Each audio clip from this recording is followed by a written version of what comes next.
پایگاه فرهنگی اطلاع رسانی راسخون.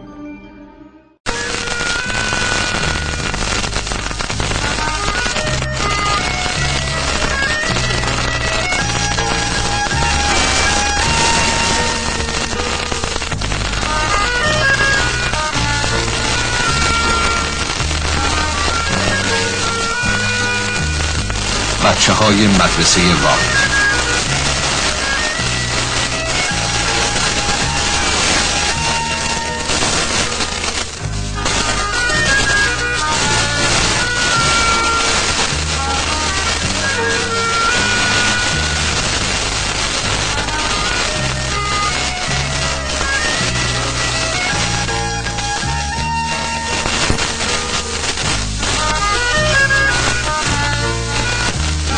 همکلاسی.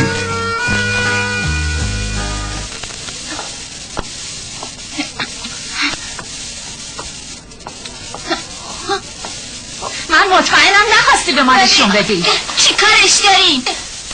این آقا پسر به ما کلک زده. تازه به شماها چه مربوطه تو همه کارا دخالت میکنی؟ من هیچ منظوری نداشتم. درست نیست به خاطر اون کار کروسی رو اذیتش کنی. بهتره کمتر از ای بچه زرنگار در بیاری دیراسی. تو دیگه ساکت کن انریکو. فرانچی چرا بس نمی کنی؟ اینو باش. اگه میخوای با من دعوا رو بندازی من حاضرم گالونی معطلش نکن. بس کنی گالونی بس کن. من از دعوا بدم میاد. شنیدین چی گفت بچه ها؟ آقا از دعوا بعدش میاد. اون اصلا عرضهش کاری رو نداره. بیکرش نگاه نکنین ها. هیچی بارش نیست. هیچی. بیشتر وقتا به خاطر لباسام رو مسخره میکنین. لباسام کوتاه و تنگ شده برای اینکه 2 سال مریض بودم. منم بزرگ و چاق شدم. این کجاش خنده داره؟ تو خودت چی؟ هیچ وقت سعی کردی یه نگاهی به خودت و رفتارت بندازی؟ واقعا خجالت آوره.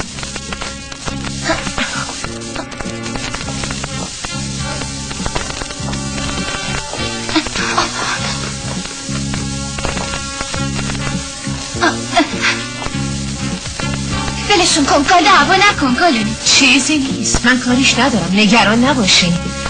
بیا جلوتر بیا دیگه. من نمیخوای دعوا کنی بیا دیگه.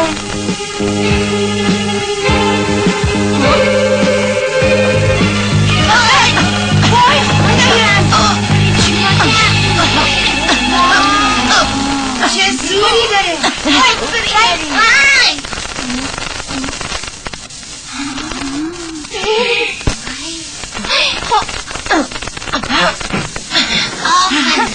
میخوای این کارو بکنی فرانچی؟ گالونی بیا بریم. آره بهتره بریم.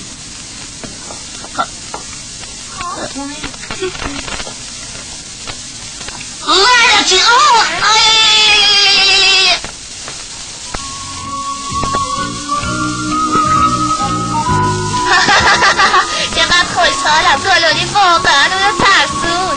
مگه نه آنتونی؟ درسته صورتشو دیدی از ترس داشت میمون. گالونی تو واقعا خودتو خوب کنترل کردی. خیلی عالی. میدونید بچه ها من نمیخواستم به اون ضربه‌ای بزنم اما من یه کم ناراحتم. ممکنه فرانچی بخواد تلافی کنه.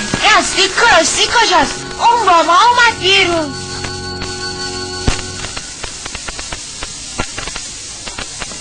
آخر پیدا کردیم. برو تو. کروسی تو میدونی چی کار کردی؟ منو دست انداخت. نه من فقط خب شما چه فکر میکنی کیاسی؟ یه سبزی فروش بدبختی دیگه.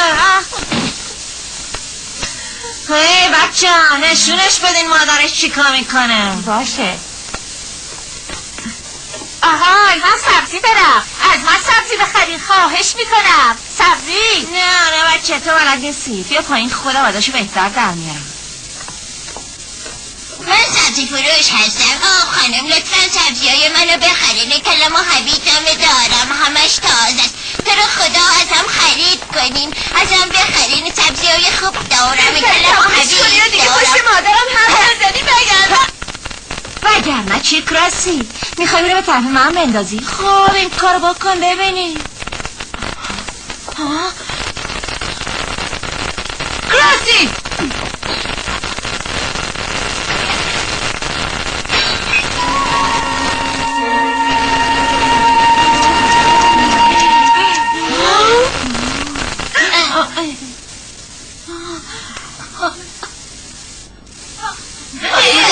بچه آقا معلم اومده خودت سر جا تو باشه. نه دیگه خیلی بد شد.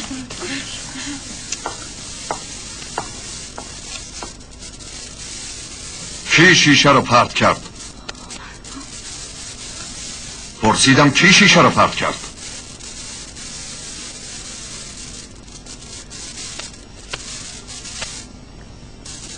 بسیار خوب، خودم نگاه میکنم کی شیشه جوهر روی میزش نداره.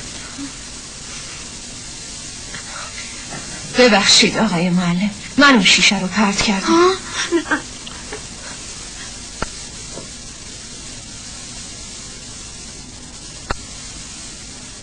نه اون تو نبودی. خب بچه ها راستشو بگید کی پرت کرد؟ کی پرت کرد؟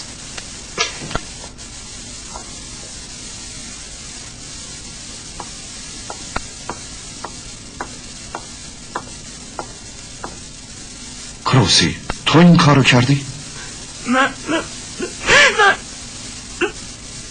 گریه نکن کروسی، فقط بگو چرا شیشه رو پرت کردی. تو پسر ساکت و خوبی هستی، حتما برای این کار دلیلی داری. برای اینکه اون مادر من مسخره کرد. من متاسفم عصبانی شده بودم. من نمیخواستم. خیلی خوب کروسی، حالا برو بشین گریم نکن. هر کس باعث ناراحتی این بچه شده از جاش بلند بشه.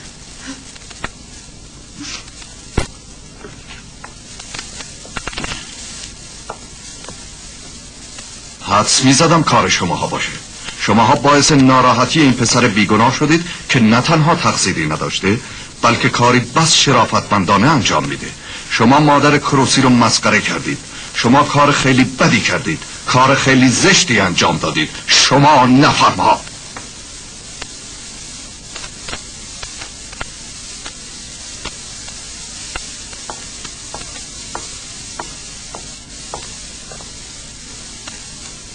گالانی، من از رفتارت خیلی خوشحال شدم و به تو افتخار میکنم. کمک به هم نوع یکی از بهترین خصوصیت‌های یک انسانه. اینم یکی از درس‌های زندگیه که همتون باید سعی کنید یاد بگیرید و انجام بدید. این گونه لحظات رو هر وقت هم که به یاد بیارید احساس لذت و افتخار خواهید کرد.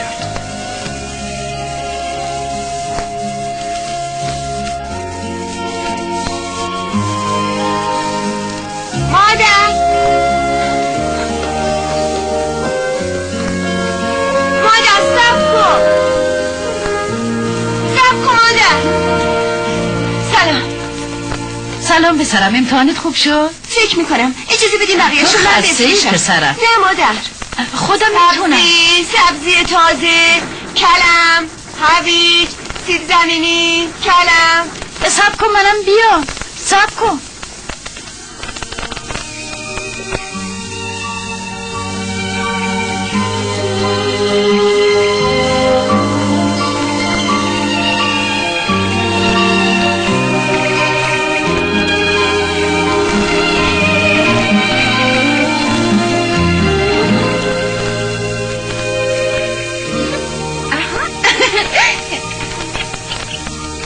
این خیلی خوبه. نه تنها گالانی پسر بزرگمنشیه بلکه خیلی هم مهربونه. همینطوره پدر، و من امروز بیشتر از روزهای دیگه دوستش دارم. خیلی هم خوشحالم. شنیدم اون خیلی مواظب بچه‌های کوچیک مدرسه است. پسر خیلی خوبیه. من که بهتون گفتم مثل همین بچه کلاس اولی خیلی دوستش داریم. امریکا تو باید از دوستات یاد بگیری که مثل اونا باشی، مهربون و فداکار. باشه، سعی میکنم سیلویا. میخوام دوستای زیادی داشته باشی. خوبه یه روزی دوستاتو به منزل دعوت کنی تا منم از نزدیک با اونا آشنا بشم. این لازمه پسرم. باشه پدر، اما فرانچی هم هست و چند نفر دیگه که من دوستشون ندارم. من نمیتونم قبول کنم که اونا گوش کن مثل دوست امریکا، هستن. تو داری اشتباه میکنی. درسته که اونها شیطنت هایی میکنن ولی باید خصوصیت های خوبی هم داشته باشن. من فکر میکنم آقای معلمم همین عقیده رو داشته باشه. حتما اونا هم خوبیایی دارن.